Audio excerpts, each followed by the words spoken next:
e para isso apenas vou apresentar para quem já não conheça. Gilván é bom amigo da nossa academia, é também membro correspondente da Academia Galega da Língua Portuguesa e, entre outros destaques na sua carreira já muito ampla, é professor dos programas de pós-graduação de Linguística, Estudos da Tradução, na Universidade Federal de Santa Catarina, desde onde se lançou há alguns anos uma cátedra internacional, uma cátedra UNESCO em Políticas Linguísticas para o Multilingüismo. E também, de facto, a conferência de hoje está feita em parceria com essa cátedra UNESCO, da qual a nossa academia faz também parte, e entre muitos outros postos na sua carreira, foi também diretor executivo entre 2010 e 2014 do Instituto Internacional da Língua Portuguesa, com atividade cujos frutos ainda hoje estão lá aparecendo. E, bom, experto em políticas para o multilingüismo, não só no Brasil e não só na língua portuguesa, mas sobre muitos dos outros blocos linguísticos, e tem trabalhado em como integrar essas parcerias e essas políticas para maiores êxitos. Então, hoje o amigo Gilván tem uma conferência sobre a presença e perspectivas da língua portuguesa na internet multilingüe, e sem mais demora vamos abrir passo ao amigo Gilván para intervir. Obrigado mais uma vez e confiamos que numa próxima ocasião de novo possamos voltar a estar juntos aqui em Santiago. Muito obrigado. É um grande prazer. Agradeço muito à Academia Galega da Língua Portuguesa pelo convite. É um prazer estar nesse fórum. E eu gostaria de dizer que também a Cátedra UNESCO em Políticas Linguísticas para o Multilingüismo fica muito satisfeita com essa parceria. A Academia Galega, assim, além do seu compromisso primordial com o português, coloca esse compromisso numa chave, eu diria, contemporânea, na medida em que leva em conta esse multilingüismo, e isso tem trazido muitas reflexões positivas que eu espero poder explorar aqui brevemente. Então, meus agradecimentos. Boa tarde, então, a todos e a todas. Um abraço desde a Federal de Santa Catarina, então, que tem sido a minha base de trabalho, que, como sabem, conta a piada que é a mais meridional das ilhas dos Açores, né? Fica no sul do Brasil, e os meus cumprimentos em nome da cátedra, que hoje congrega, digamos assim, 26 universidades, academias e institutos em 16 países, nos 4 continentes, universidades e institutos que trabalham em 11 línguas diferentes. A cátedra é ela mesma uma experiência de multilingüismo. E tem por compromisso a transformação de soluções ou de mentalidades monolíngues em soluções ou mentalidades multilingües. Seja porque esta é uma política da UNESCO, a partir do seu documento mais importante, que são as recomendações relativas à promoção e uso do multilingüismo e do acesso universal ao espaço cibernético, ao ciberespaço, de 2003, né, em que se pode ver que multilingüismo e ciberespaço para a UNESCO constituem uma unidade de trabalho, reproduzindo, assim, a contemporaneidade dessa chave, mas também considerando que o multilinguismo é hoje uma das situações predominantes da humanidade e que tem gerado, inclusive, a criação de uma área chamada filosofia do multilinguismo, capaz de refletir sobre todas as repercussões, todos os laços, todas as implicações para a humanidade dessa realidade multilingüe. Segundo os dados do Ethnologue, 43% de todos os habitantes do mundo falam uma outra língua, não são monolíngues, né? Esse número provavelmente é muito maior, e isso não é refletido no dado por causa da imperfeição dos censos, que muitas vezes não abarcam essa multiplicidade de línguas. E, portanto, com esses dois laços, a cátedra tem esse compromisso de ajudar a conformação de mentalidades e soluções multilingües, fazendo questão de frisar a importância de uma geopolítica dos repertórios linguísticos, e não só das línguas individuais, e ainda explorando o conceito de pós-monolinguismo, que foi a grande chave dos Estados nacionais, a grande chave do século XIX, especialmente do século XX, e que parece se encaminhar para a sua superação por uma solução muito mais multilíngue, né? Isso é mais importante nesse momento. Nessa semana, inicia-se no Brasil um processo inédito que foi estimulado pelo Instituto de Investigação e Desenvolvimento em Política Linguística, o IPOL, junto com a Universidade de Brasília. Começa nesta semana a discussão junto à Defensoria Pública da União pelo pedido de reparos históricos contra as repressões que houve no Brasil contra as demais línguas e demais comunidades linguísticas. Nós sabemos que na história, muitas vezes, grupos específicos pedem reparações a violências ocorridas, e estes seminários que começam essa semana tentam, então, caracterizar que houve, sim, políticas glotocidas de Estado no Brasil, que levaram hoje a que 99% dos brasileiros fale apenas português, quando no país são faladas aproximadamente 235 línguas diferentes. Essas línguas são faladas, no entanto, por menos de 1% da população. Então, neste contexto, e para frisar uma política tão importante, histórica mesmo, em que pela primeira vez é apresentada uma demanda desse tipo frente à Defensoria Pública da União, eu gostaria de colocar o tema do ensino à distância em duas chaves específicas. A primeira é a chave do multilinguismo e a segunda é a chave da presença das línguas na internet. E começaria dizendo que, neste contexto, então, nós temos uma internacionalização crescente das comunidades linguísticas, nós temos uma revolução digital em curso, que tem nos colocado, por exemplo, esta possibilidade de estarmos a 8.000 quilômetros de distância, no entanto, interagindo num seminário, que implica numa nova gestão linguística, mas uma gestão focada no multilinguismo e não mais nas línguas individuais, né? Isso nos faz verificar que estamos diante de uma situação complexa e de um contínuo que vai de um multilinguismo, passando por práticas de tradução até uma língua franca, e que o multilinguismo abarca, então, a circulação nesse contínuo. A cada momento nós temos as três coisas acontecendo ao mesmo tempo. Essas línguas francas não necessariamente são apenas o inglês, elas são várias línguas francas em determinados contextos. O portunhol pode ser uma língua franca da fronteira brasileira com os países vizinhos, por exemplo. E pensar no português hoje seria pensar o português nesse contínuo. Em alguns momentos, o português estará no seio de um multilinguismo ampliado, em que ele pode ser uma língua mais ou menos importante, em repertórios multilingües.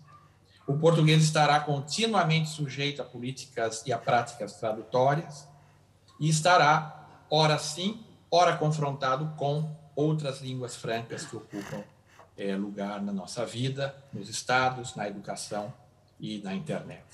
Então, a primeira questão é, se tomarmos essa questão a sério, vamos ver que mesmo um país como o Reino Unido, que poderia se vangloriar, digamos assim, de ter a sua população falando a língua franca do século XX e do início do século XXI, o inglês, mesmo num caso como o Reino Unido, houve uma encomenda ao British Council para determinar que línguas estrangeiras o Reino Unido precisa para se tornar uma nação verdadeiramente global.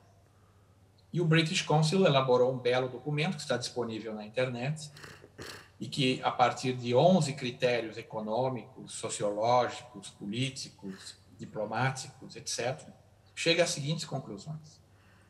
A primeira língua necessária para o Reino Unido é o espanhol, a segunda o mandarim, a terceira o francês, a quarta o árabe e a quinta o alemão, sendo que duas aqui são não ocidentais, o mandarim e o árabe, né?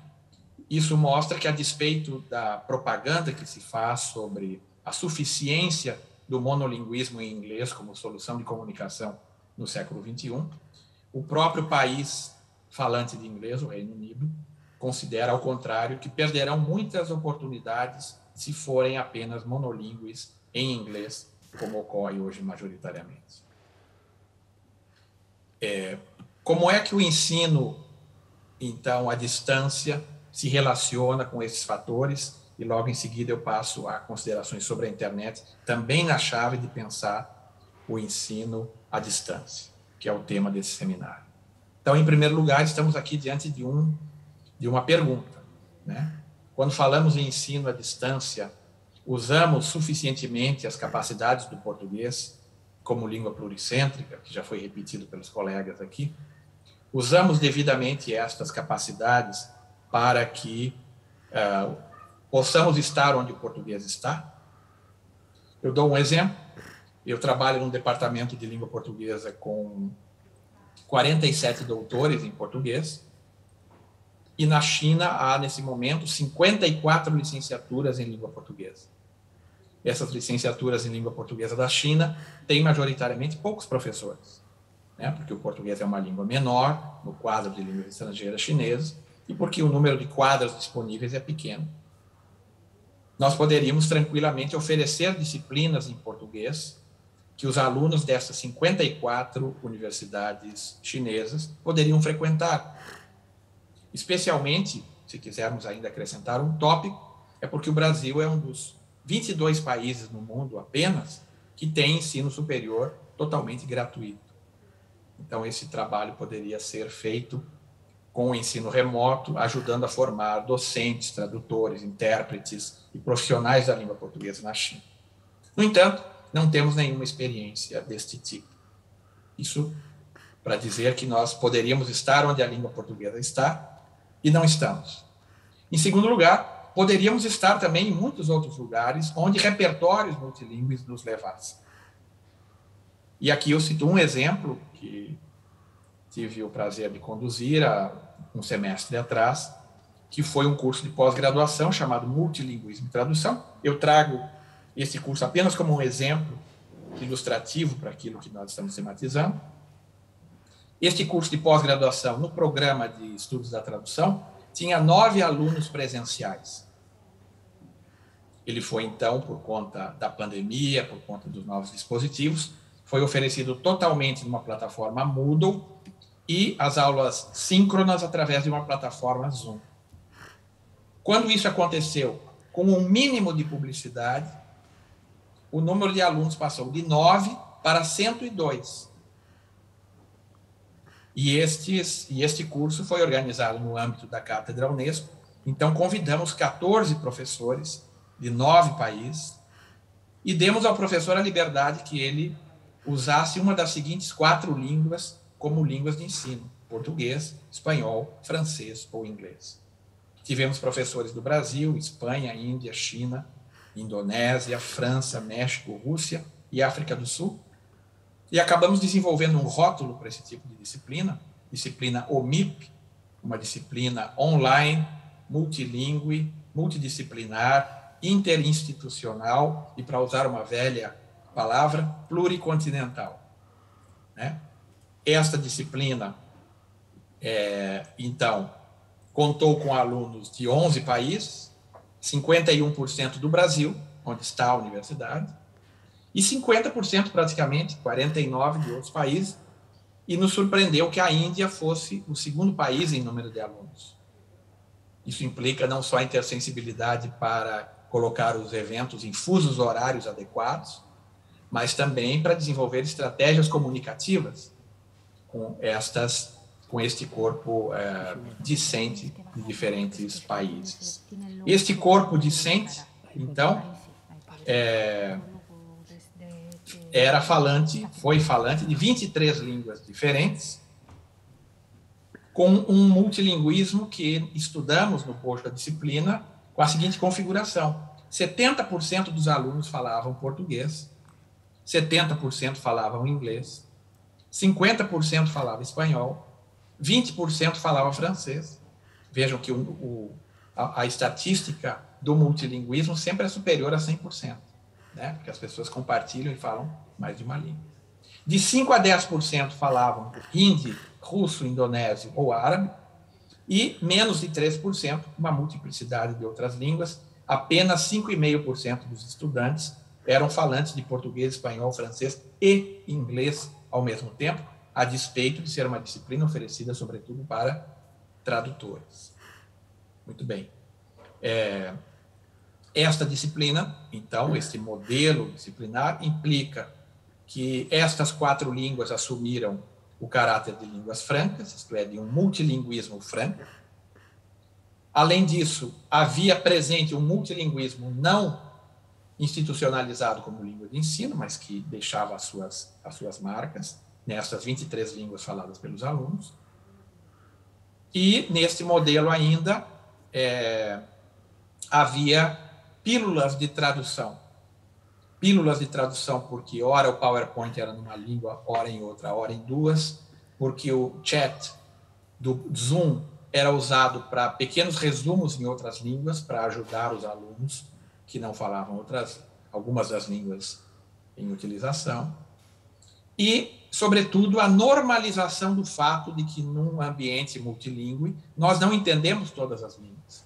Portanto, não alcançamos 100% de compreensão. Aliás, isso nós não alcançamos nem na nossa própria língua. Não alcançamos no multilinguismo 100% de compreensão, e isto não é anormal, isto é perfeitamente normal e deve ser, então, tratado desta forma. Portanto, aqui, um exemplo do primeiro elemento importante para o ensino à distância. Como é que nós vamos utilizar os repertórios linguísticos, colocar o português dentro desses repertórios para que ocupe um lugar importante? Por exemplo, nessa disciplina, muitos alunos escutaram português na sua vida pela primeira vez, o que pode tê-los deixado curiosos para aprender a língua, né? Então, a primeira questão, o uso do multilinguismo no ensino à distância. Isso nos tira da nossa área de conforto e demanda, portanto, estudos, pesquisas e reflexões.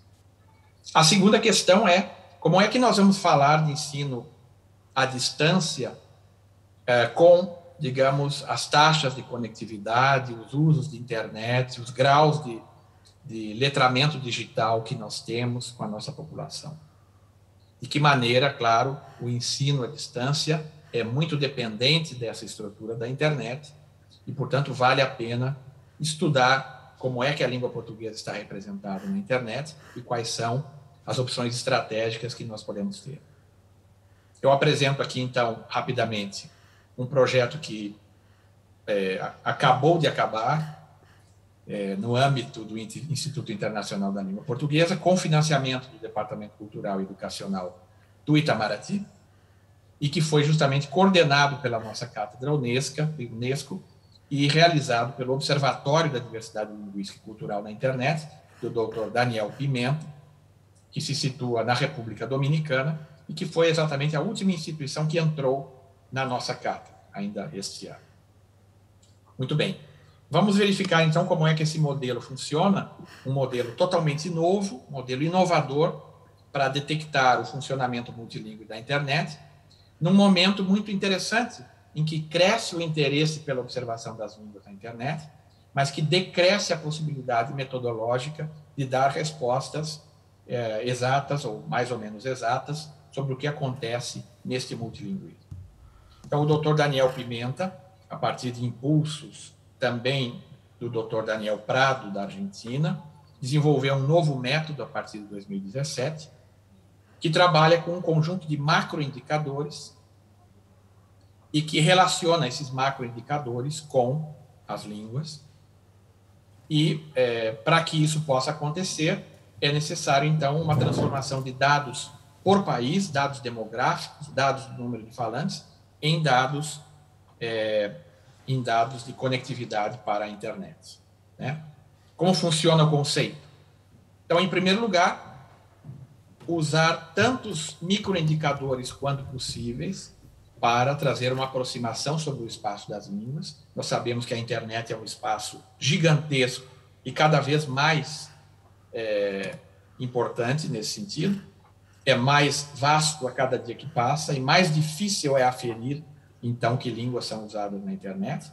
Os métodos de varredura se tornaram inviáveis, seja pelo tempo, seja pelo custo, e, portanto, esse novo método aqui vem a tentar sanar este problema. Então, usar muitos lugares de observação, chamados microindicadores.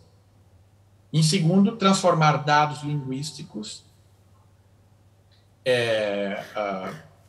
em dados por país, quer dizer, verificar que línguas são faladas em que país, por quantas pessoas. Há poucas bases de dados que dão este dado, né? Uma delas é o Ethnologue, então os dados do Ethnologue foram usados, e transformamos depois dados de país em dados por língua, e aí chegamos às conclusões necessárias para o nosso estudo. Aqui tem uma apresentação interferindo, desculpem. Muito bem. O uso de uma base estatística para... esse aqui é o nosso lado, é o Dr. Daniel Pimenta. Então, o uso de uma base estatística para obter indicadores. E o modelo utiliza um conjunto de microindicadores, que são redes sociais, são elementos, por exemplo, da compra online, etc. Utiliza dados da União Internacional das Telecomunicações, que aferem o número de pessoas conectadas por país, e, finalmente, os dados do Ethnologue, que dão o número de falantes de línguas por país. Quando cruzamos estes três tipos de dados, obtemos a capacidade de transformar, então, microindicadores em 6 indicadores específicos: o número ou porcentagem de internautas numa língua, a porcentagem de conteúdo numa língua, os tipos de uso que uma língua, em que uma língua está, o tráfego que ocorre nessa língua, as interfaces produzidas e os índices. Índices são aqui indicativos de governança eletrônica, como é que se dá a governança eletrônica, quais são os elementos da governança eletrônica, e eles valem como um dos 6 indicadores. E esses 6 indicadores são transformados em 4 macroindicadores, em que os mais importantes são os 3 primeiros: a potência de uma língua, que é, então, a média desses vários indicadores que medem o espaço desta língua na internet; a capacidade, que é a potência dividida pelo número total de falantes dessa língua no mundo, né? E isso permite indicar a força de uma língua na internet, que se chama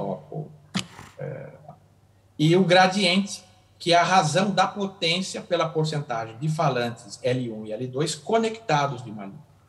Então, a capacidade é a potência dividida por todos os falantes da língua no mundo, e o gradiente é a potência dividido pelo número daqueles que estão efetivamente conectados. Isso, como sabemos, varia de língua para língua.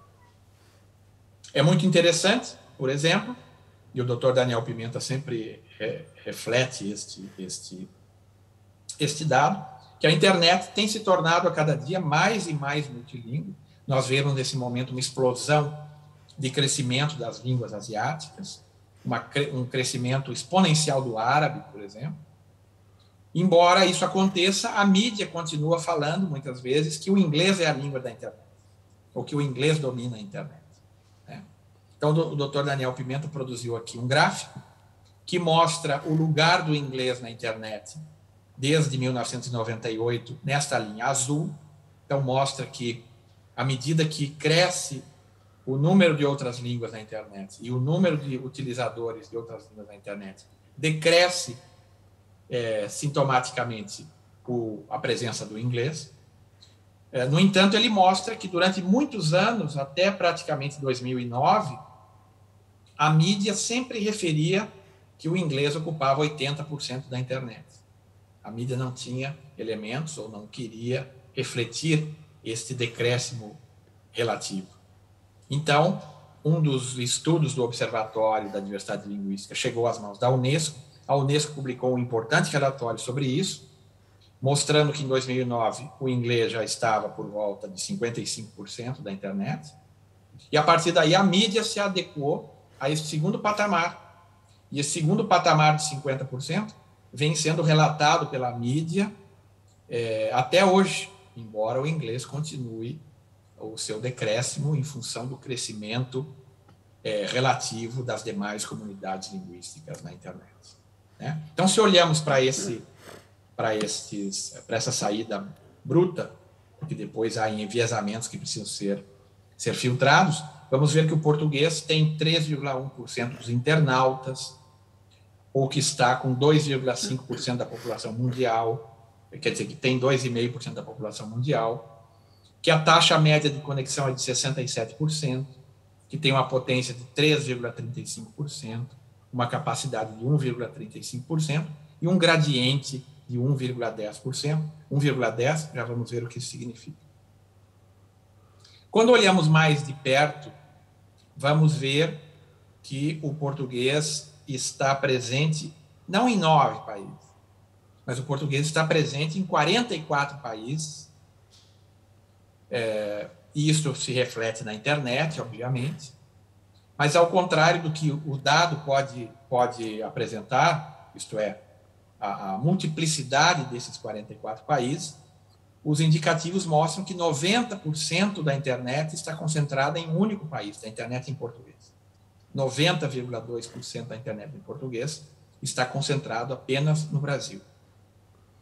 O segundo país é Portugal, onde estão 4,3% dos utilizadores da internet. Em terceiro lugar, vem, então, Angola e Moçambique. Moçambique com 1,6% e Angola com 1,7%, o que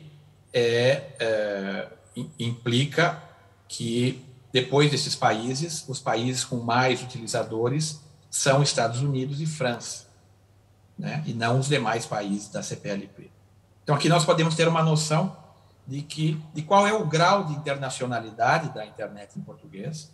Como muitos outros fatores, há uma concentração dessa internet em apenas um país, o que poderia ser suplantado com o estímulo à conectividade, por exemplo, nos países africanos de língua portuguesa. A segunda contribuição do modelo é mostrar que muitas vezes nós dizemos que o português está em 6ª posição ou está em 5ª posição. Na verdade, o estudo mostra que há um empate de 5 línguas na posição número 6. Português, russo, árabe, alemão e japonês têm praticamente os mesmos indicativos. E, portanto, é possível estudar aqui dentro deste grupo de 5 línguas o que pode acontecer num futuro breve, num futuro mais estendido. Então, o português não está em 5º ou em 6º, mas ele está num conglomerado de línguas que disputam ou que estão empatadas em 6º lugar pelo modelo apresentado. Ainda que o português seja falado em 44 línguas, isto não é necessariamente tanto assim, porque vejo que o árabe é falado em 61, o alemão é falado em 59 países, o japonês menos, 24, e o russo em 51, mesmo o russo é falado em mais países do que o português. E que as taxas de conectividade do português com 67%, do árabe com 60%, do russo com 77%, mostram que há línguas que ainda podem crescer em termos de conectividade, e há línguas que chegaram quase no topo desta conectividade. Por isso, podemos estudar perspectivas de curto e longo prazo para as línguas, e provavelmente, para não nos estendermos aqui, o português ficará em 2º lugar nesse grupo de 5 línguas, logo atrás do árabe, mas à frente do russo, por causa do baixo crescimento demográfico do russo, e acima também do alemão e do japonês, que chegaram ao seu topo de crescimento em termos vegetativos. Bem diferente é o panorama quando nós olhamos para gradiente e capacidade, isto é, em que medida os falantes da língua portuguesa são ativos na internet, em que sentido eles produzem conteúdos, em que sentido eles utilizam as redes para a sua atividade profissional, aí nós vemos que o português cai para uma posição bastante mais atrás, justamente porque, em termos de gradiente, o gradiente do português é aproximadamente 1/3 do gradiente do hebraico, ficando muito abaixo do servo-croata, do finlandês, do sueco, do italiano, do grego e assim por diante. Aqui, então, isso nos dá uma fotografia de quem são os utilizadores da língua portuguesa na internet e permite nós pensarmos em iniciativas educacionais, iniciativas de ensino, iniciativas de informação para a população lusófona. Uma outra vertente importante de pesquisa para o português na internet, com claras repercussões no nosso tema, que é o ensino à distância, são as diferenciações temáticas. Isto é, em que âmbitos o português é forte e está acima da média das línguas, e em que âmbitos o português é fraco e está abaixo da média das línguas. Então, vejam que aqui em azul, à esquerda, temos que o português é forte em motores de busca, em jogos, no consumo de filmes, no turismo, né, que são as hospedagens online, por exemplo, Airbnb, nos sites de relacionamento e pornográficos e no compartilhamento de arquivos.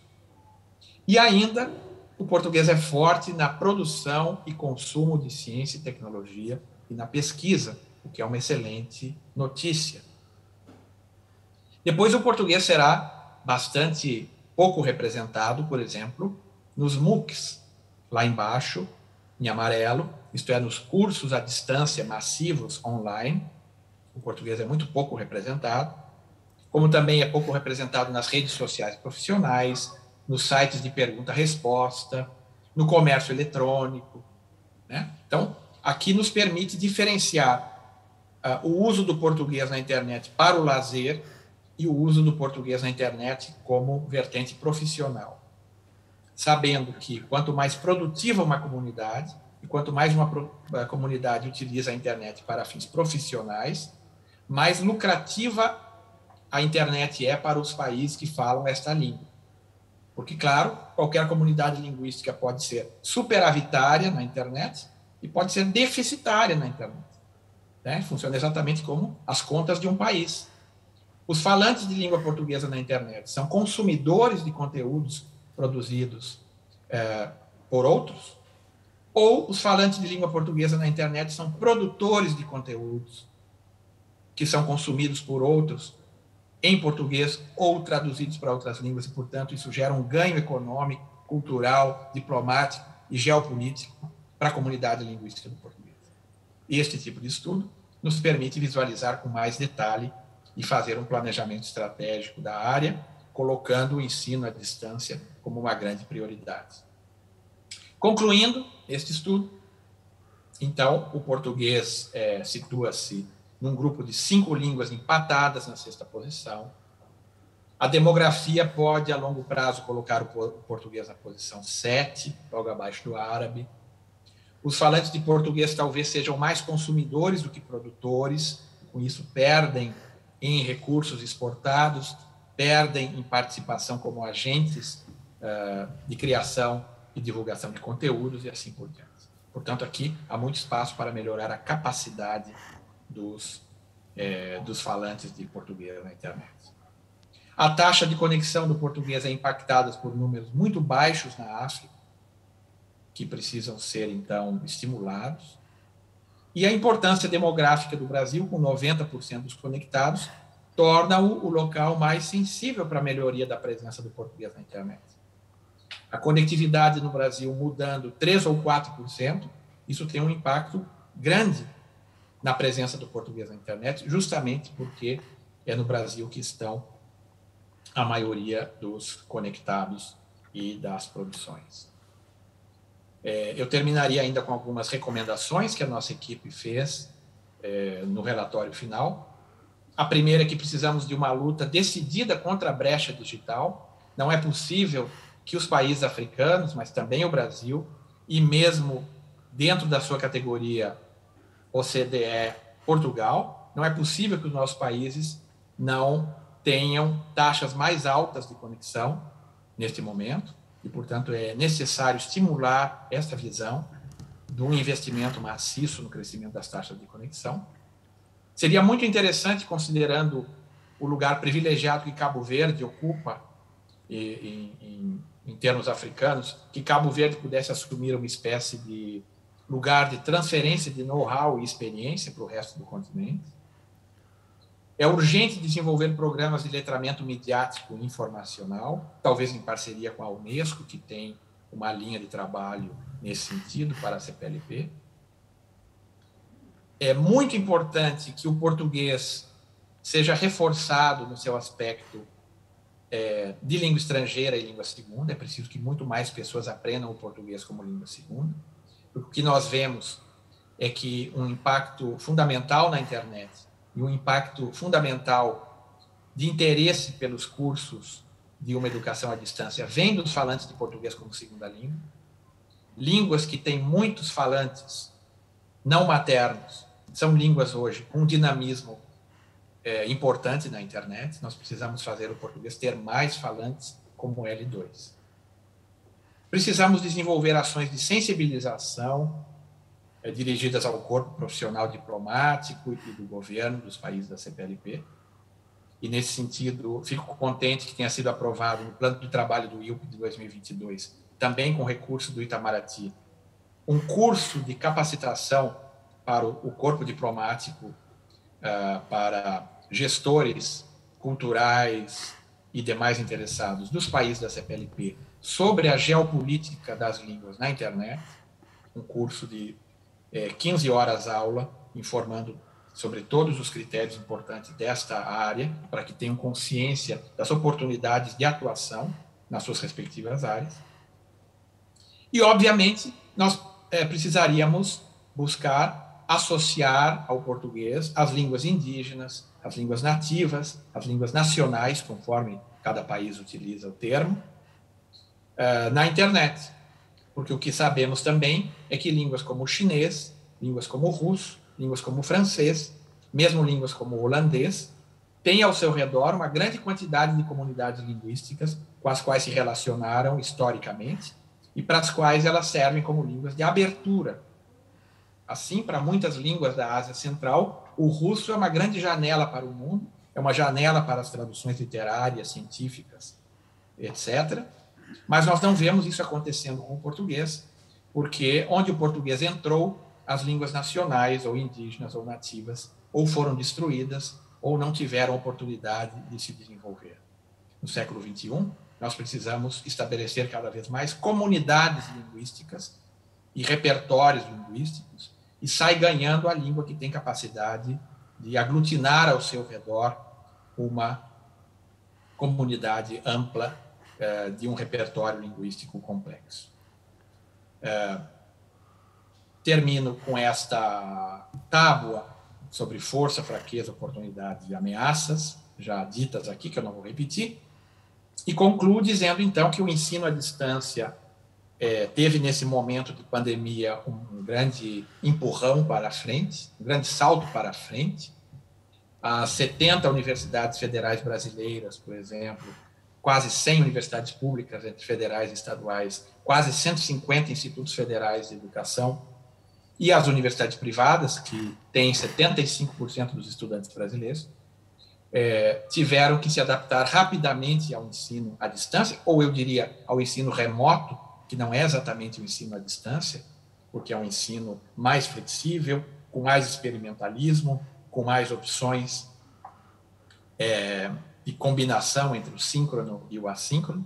Tiveram que dar um salto adiante e esperemos que não seja apenas pela pandemia, mas seja também pela percepção cada vez mais importante das oportunidades que a internet, que o ensino à distância e que o multilinguismo abre para os nossos países, para que nós nos façamos representar neste grande mundo multilingüe e para que a nossa pesquisa, a ciência e tecnologia desenvolvida em português, possa contribuir no desenvolvimento global.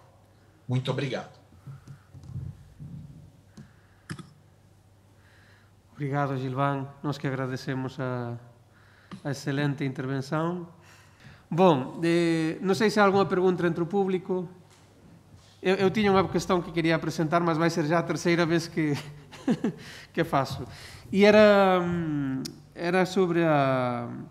sobre como acabavas, não é, a tua conferência fazendo referência às oportunidades que a internet traz para o multilinguismo e também sobre como isso pode influir no que eu chamava orgulho do monolinguismo, não é? Que era isso que levou, por exemplo, no Brasil nos anos 30 e 40 a esse processo de nacionalização, do que falava aquele livro que colocavas no início, Memórias de uma Outra Guerra, e que ainda hoje, por exemplo, no Estado espanhol, ainda tem um peso social importante, não é? Esse orgulho de falar só uma e essa língua em concreto, e como essa dinâmica da internet e do multilinguismo está alterando essas sensibilidades ou essas percepções sobre as línguas.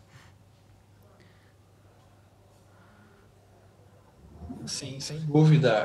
Me parece que há uma confluência de fatores que colaboram para que nós possamos superar esta ideologia da língua única, que estava, como sabemos, muito associada a um determinado tipo de Estado, né, um Estado nacional.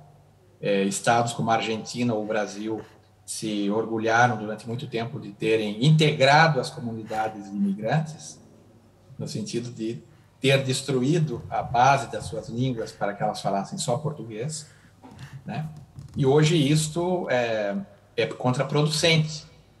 Então, há uma confluência de fatores que nos ajudam a pensar na oportunidade que nós podemos ter com as muitas línguas e a mudar as chaves de construção de políticas.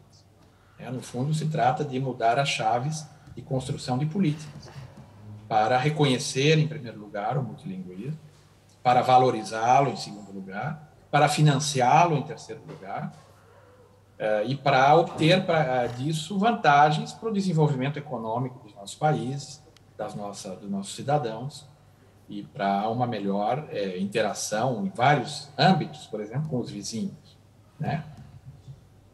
O Brasil tem tantos vizinhos falantes de espanhol e, no entanto, isto não é visto como recurso. Há pouco tempo, o governo do presidente Temer desabilitou a lei que propunha o oferecimento do espanhol no ensino médio brasileiro e nós retornamos para uma política de English only, que é totalmente extemporânea, considerando os processos de integração regionais, etc. Então, acho que temos uma oportunidade nesse momento. Obrigado, Gilvan. Temos agora sim na sala o professor Guilherme de Oliveira Martins. Não sei se nos está escutando. Sim, professor Martins, boa tarde, boa noite. Perfeito, muito obrigado. Eu já comecei apresentando no início da sessão, mas o professor Martins é muito bem conhecido, também há muitos anos da nossa academia, atualmente administrador executivo da Fundação Gulbenkian, mas também com uma trajetória muito longa com o Centro Nacional de Cultura, em distintas responsabilidades políticas em Portugal e também a nível internacional. E para não demorar mais, eu daria a palavra ao professor de Oliveira Martins.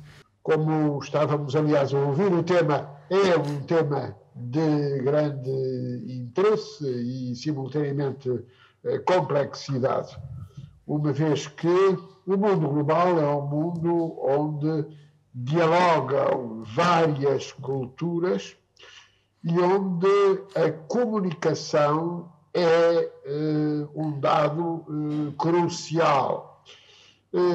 A comunicação é a forma de podermos entender-nos e, num contexto de multilinguismo, garantir que não haja dúvidas, equívocos que sempre acontecem na comunicação. Em determinado momento, sabemos bem, houve a ideia de que haveria tendência para uma língua universal.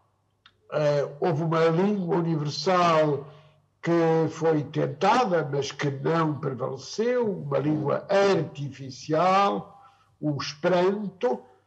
Depois pensou-se que a língua inglesa seria uma língua geral de comunicação. É verdade que é uma língua muito utilizada designadamente no domínio científico, no domínio técnico, mas, sobretudo, se virmos a experiência necessária, designadamente na vida económica e social, relativamente a fazer circular as informações, fazer circular o conhecimento.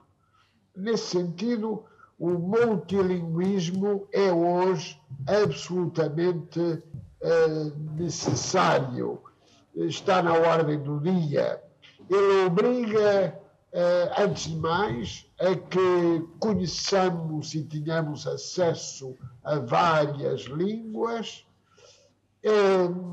O antigo presidente da Comissão Europeia, Jacques Delors, afirmou que era necessário garantir que um cidadão pudesse ter a sua língua nativa e, pelo menos, 2 línguas estrangeiras. Ora, nesse sentido, a tendência hoje é a tendência para o multilinguismo. E essa tendência para o multilinguismo obriga, no final, a que as culturas se enriqueçam mutuamente. E esse enriquecimento mútuo das culturas é algo que se revela do maior interesse e da maior importância. Não há património cultural sem património linguístico. Não há património cultural sem uma relação entre herança e memória. Ora, essa ideia de uma relação entre herança e memória é algo que tem a ver, no fundo, com a capacidade que temos de pôr as várias culturas em diálogo. O mundo global tem, como bem sabemos, 7.000 milhões de habitantes, 7.000 milhões de cidadãos. E, nesse sentido, nós temos que compreender que esses 7.000 milhões de cidadãos correspondem a um conjunto muito vasto de línguas e formas de comunicação. Ora, nesse sentido, como há pouco ouvi, na vossa muito interessante reflexão, torna-se indispensável perceber que há que compreender a diversidade.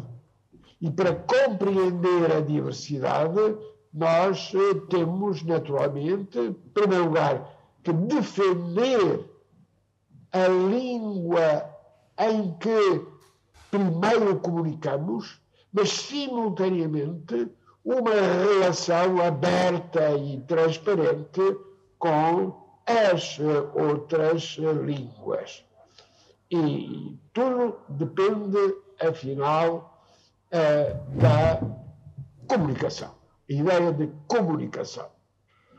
A evolução, aliás, no que se refere às línguas do mundo da língua portuguesa, é um mundo de diferenças, é um mundo que não é uniforme, é um mundo que, para ser adequadamente compreendido, é um mundo que parte da ideia de uma língua de várias culturas e de uma cultura de várias línguas. O que é que isto significa?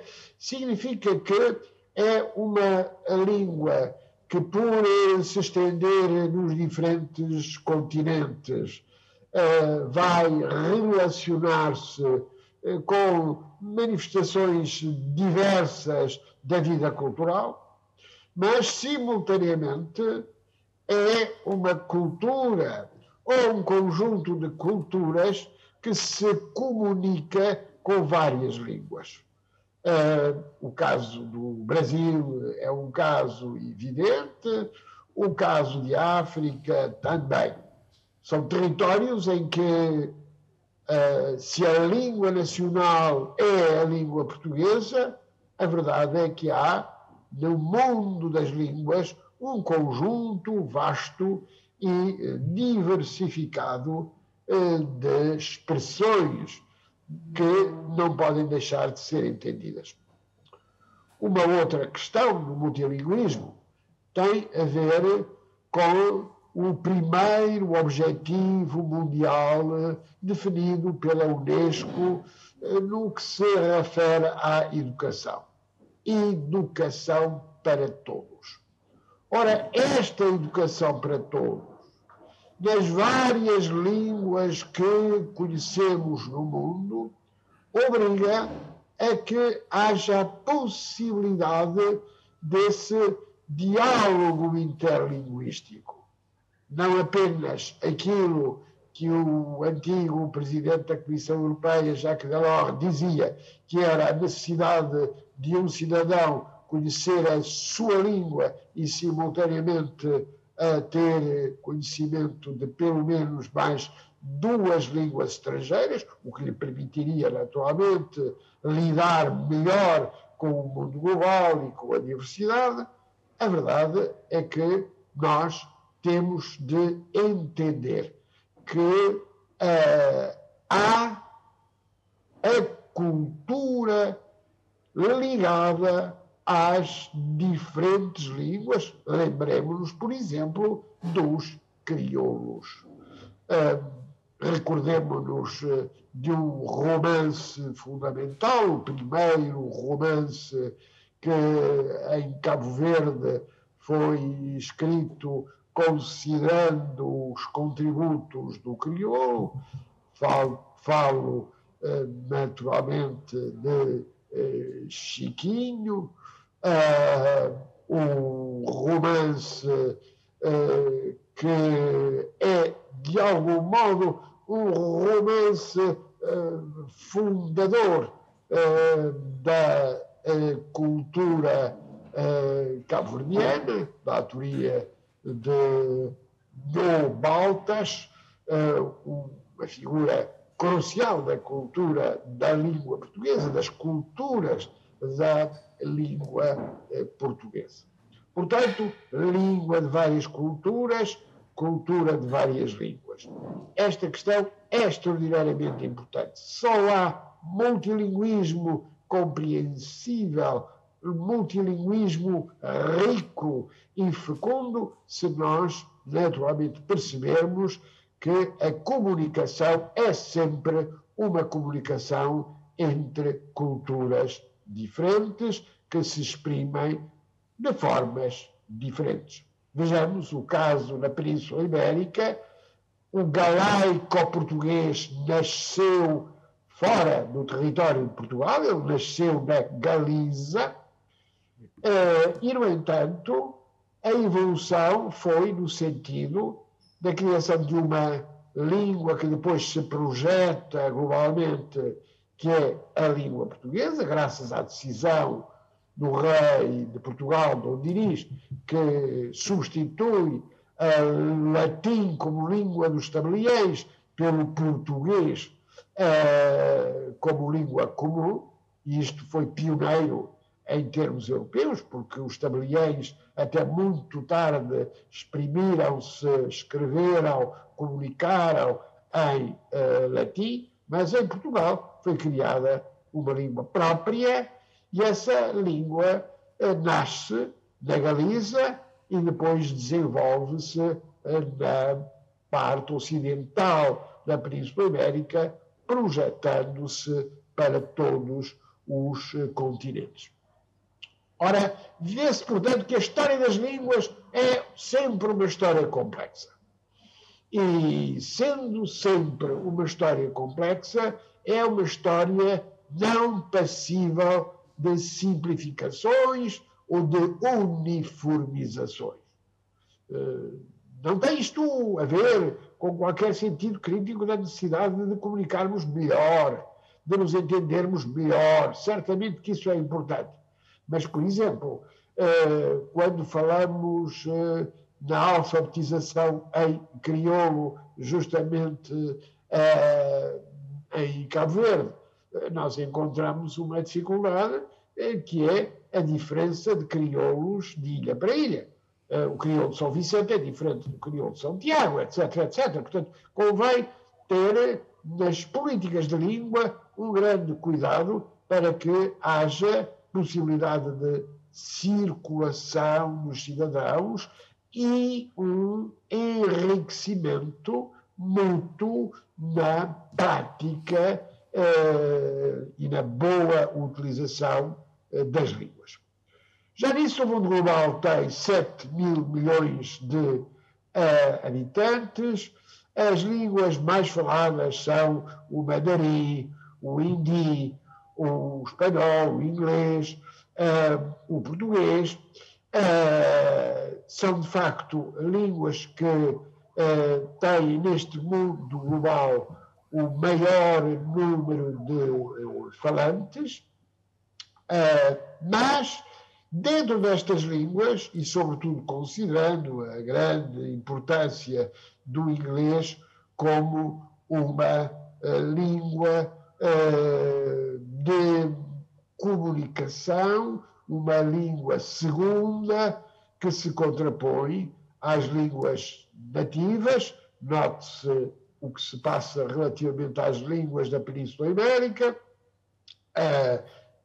o espanhol e o português, que, como eu, aliás, tive ocasião de dizer há alguns anos, numa conferência que fiz na Faculdade de Filologia da Universidade de Santiago de Compostela, as línguas, o português e o espanhol, são naturalmente aliadas, são línguas que vão, ao longo do tempo, desenvolver-se numa grande complementaridade. Ambas são línguas nativas, ambas têm uma projeção global e, nesse sentido, há um diálogo extremamente rico que aqui pode e deve ser estabelecido. Diferente é a questão, por exemplo, em relação a línguas que não são nativas, línguas segundas ou línguas estrangeiras, que naturalmente obrigam a um tratamento especial, no sentido de garantir que elas sejam instrumentos de boa comunicação.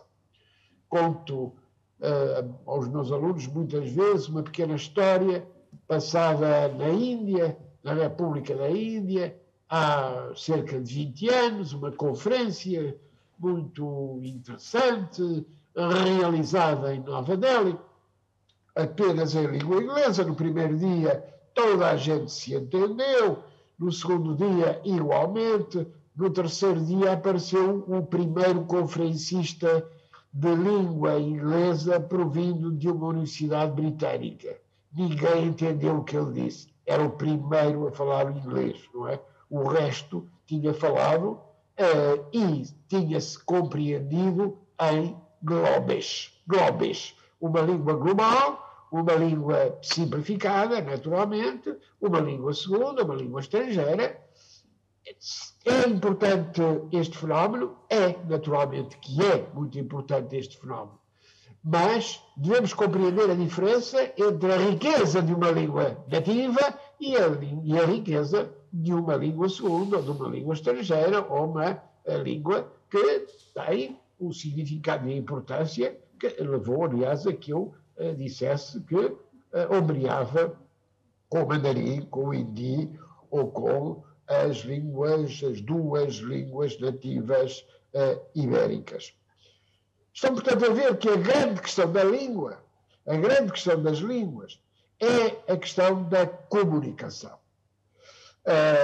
Eu sou jurista de formação e durante muitos anos trabalhei em vários países, com o Banco Mundial, com o Banco Europeu de Investimentos, e muitas vezes nós deparávamos com a dificuldade de assegurar que os contratos que eram assinados eram exatamente entendidos, eram compreendidos por quem os assinava.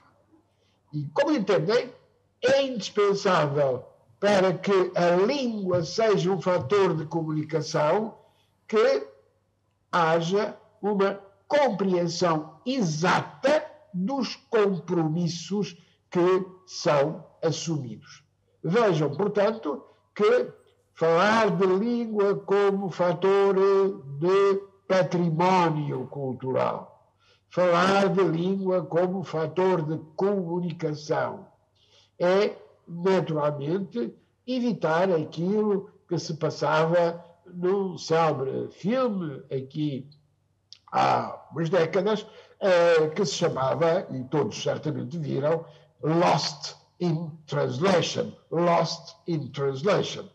Este filme era um filme que ilustrava metaforicamente a incompreensão se não houver uma chave que permita o diálogo, que permita exatamente sabermos de que falamos e que compromissos assumimos. Hoje, há fatores importantes que podem ser utilizados como elementos para permitir uma melhor compreensão. Designadamente o ensino à distância, a utilização dos instrumentos digitais. Tudo isto pode permitir encontrar bases de comunicação e de entendimento. De facto, muitas vezes, nós dizemos isso aqui nas duas línguas ibéricas, o português tem uma vantagem relativamente, muitas vezes, aos nossos irmãos espanhóis. Nós compreendemos o que eles dizem, eles compreendem mal a nossa língua, porque nós, muitas vezes, comemos as sílabas finais, não somos muito claros, como tantas vezes temos que ser claros. Eu estou a falar da questão ibérica, mas posso falar-vos também do Brasil. Um português de Portugal precisa ter muito cuidado para poder ser bem compreendido, uma vez que há barreiras que se manifestam e que constituem entraves à compreensão. Antes de me dispor a responder às vossas perguntas e a dialogar convosco, não posso deixar de me reportar algo dinâmico que não pode ser esquecido.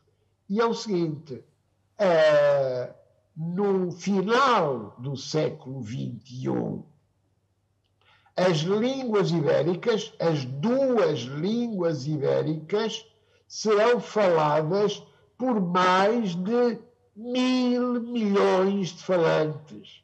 Mais de 1.000 milhões de falantes. Ora, estamos a falar, portanto, de um número muito significativo. Falamos de línguas que têm uma capacidade de desenvolvimento extraordinária e que isso não pode deixar de estar presente quando refletimos, quando debatemos, quando equacionamos esta relação entre a língua portuguesa, hoje falada por 250 milhões de cidadãos, e a globalização e o contributo que a língua portuguesa e os falantes da língua portuguesa podem dar para uma cultura de paz, para utilizarmos a expressão usada pela Unesco. É indispensável percebermos que as raízes, a compreensão das raízes, a compreensão da língua deve ser cada vez mais um fator de entendimento, de mútua compreensão e de cooperação. 20 minutos, estou à vossa disposição. Muito obrigado. Agradecemos muito a sua intervenção, Dr. Guilherme de Oliveira Martins. Temos já conhecimento da sua atividade prévia e ainda aguardamos que dê ainda um maior contributo para a nossa língua comum. Há qualquer pergunta para fazer ao Dr. Oliveira Martins ou também ao Dr. Gilvão Oliveira? Eu gostaria, antes de mais, de cumprimentar o Dr. Guilherme de Oliveira Martins. Muito obrigado por ouvir, Dr. Francisco Ramos. Que vi a sua comunicação. E o Gilvão, o meu querido amigo Gilvão, a quem já mandei uma mensagem. Olha, gostava de vos colocar uma questão. O rei de Espanha, há 2 dias, quando recebia o presidente de Angola, falava em iberofonia. O que é que vos parece o uso deste conceito de iberofonia? Um abraço. Muito obrigado. Obrigados. Começarei a saudar o Dr. Francisco Ramos, velho amigo, há muitos anos que temos a possibilidade de trabalhar juntos e dialogar. Iberofonia. Bom, eu não gosto muito destas uniformizações. Mesmo uso com muito cuidado a expressão lusofonia. Porquê? Por uma razão, é que pode haver a tentação de uniformizar as coisas e não assumir a ideia de multilinguismo no diálogo que se estabelece entre as nossas línguas, entre si e as outras línguas. Por isso falei de língua de várias culturas, cultura de várias línguas. Naturalmente, um grande amigo meu, moçambicano, dizia-me: bom, Moçambique tem uma panóplia extraordinária de línguas próprias, de línguas tradicionais. Mas a verdade é que em Moçambique só podemos comunicar entre os habitantes do sul e do norte, ou do centro, se nós usarmos uma língua comum, uma língua que nos permite entender, uma língua nacional. E essa língua nacional é, de facto, um fator importante. Eu devo dizer, o caso de Moçambique é um caso, aliás, extraordinário, porque tendo a grande diversidade linguística, dá-nos simultaneamente um enorme escritor da língua portuguesa, que é Mia Couto, que muitos dos estudiosos das línguas e da literatura comparam a João Guimarães Rosa na sua capacidade de criação de novos termos, criação de novas formas. Ora bem, não por acaso, Dr. Francisco Ramos, não por acaso eu referi estes mais de 1.000 milhões de falantes das 2 línguas ibéricas. É que realmente há um diálogo importante, há uma complementaridade importante.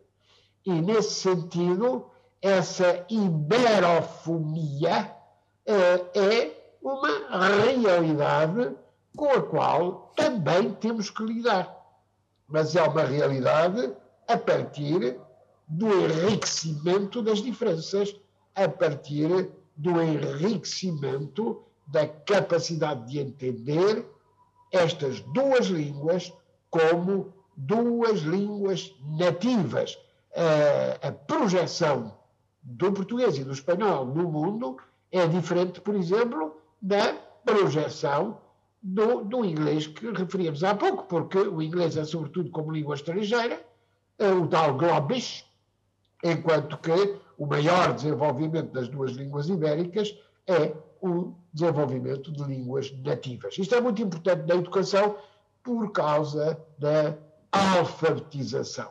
A alfabetização faz-se em língua nativa, ela, por isso, deve ser extraordinariamente cuidada, mas permite abrir caminho ao multilinguismo. Senhor Dr. Francisco Ramos, sei que conhece o meu pensamento porque já o escrevi em várias circunstâncias e, portanto, eu vejo com agrado a cooperação linguística ibérica, a ibero-latino-americana, mas a partir das diferenças e, designadamente, destes dois rios profundamente significativos que são o rio do português e o rio do espanhol. Talvez eu fizesse um comentário também, se há tempo. Sim, sim. Eu comentaria, Dr. Francisco Ramos, que foi muito bem colocada a sua pergunta, porque logo teremos, de 24 a 26 de novembro, em Brasília, a segunda Conferência Internacional das Línguas Portuguesa e Espanhola, organizada pela Organização dos Estados Ibero-Americanos, dando sequência àquele grande evento organizado em Lisboa, em 2019, exatamente na Carlos Gulbenkian, né? E que recupera ou dá visibilidade a estes modelos diferentes de comunicação que são exigidos hoje pelo multilinguismo, né? Então, não se trata de duas línguas bem separadas e distintas, mas também práticas comunicativas, como é a intercompreensão. Um fala espanhol, o outro fala português, e nos entendemos sem interpretação, sem tradução. Mas, ao mesmo tempo que ocorre este evento, e que isso é uma demonstração de que a OEI passa a valorizar também o português de uma maneira ampliada. O filme que ganhou o Festival de Gramado deste ano no Brasil é um documentário chamado Portunhol, que apresenta a complexidade desta prática comunicativa entre o espanhol e o português nas fronteiras do Brasil com os vizinhos. E também o professor Silvão Oliveira dizer que há um país que adota um portunhol, que é o Uruguai. O Uruguai é filho das nossas duas línguas, não é? É uma questão para os linguistas do país a definição do que ocorre lá, né? Há uma série de nomes para os fenômenos linguísticos que lá ocorrem, mas eu só queria frisar que no mundo do multilinguismo, todas estas oportunidades vão sendo visibilizadas e aproveitadas, né? Então, nós saímos de um modelo de línguas estanque. Veja, por exemplo, agora no final do mês organizamos o Congresso Internacional de Línguas Pluricêntricas em Florianópolis. A maior quantidade de estudos é do português e do espanhol. E uma parte se dedica àquilo que o Dr. Oliveira Martins frisou, por exemplo, sobre a dificuldade de brasileiros entender o português de Portugal, como uma demonstração de que fomos tão monolíngues que até fechamos os nossos cidadãos dentro de uma única norma de uma língua, não permitindo nenhuma circulação multilíngue no pluricentrismo da própria língua, porque, evidentemente, nós entendemos uma língua à medida que somos expostos a esta língua, temos alguma experiência de encontrar falantes dessa língua, né? Então, nós estamos saindo deste século XX e entrando no século XXI com muitas oportunidades para as inter-relações, os modelos plurais de comunicação, a intercompreensão, as interlínguas, as comunicações multilíngues e assim por diante. Tudo isso vai certamente também transformar a minha área de trabalho, que é a linguística, né? A linguística do século XXI terá que ser necessariamente diferente daquela linguística nascida lá com Ferdinand de Saussure, no começo do século XX, que correspondia a um outro mundo que não existe mais, de certo modo. Estou inteiramente de acordo. Muito obrigado. Estou inteiramente de acordo. Muito obrigado. Muito bem. Há alguma pergunta? Então, muito obrigados a ambos. Muito obrigado. Pela presença, Dr. Oliveira Martins, Dr. Givão Oliveira. Não esqueçam depois, por favor, enviar os textos das comunicações para as atas. Muito bem. Ótimo. Muito obrigado. Obrigados. Boa tarde. Boa tarde. Obrigado, obrigado. Obrigado. Boa tarde. Foi um prazer ouvir-vos. Boa tarde. Aprendi.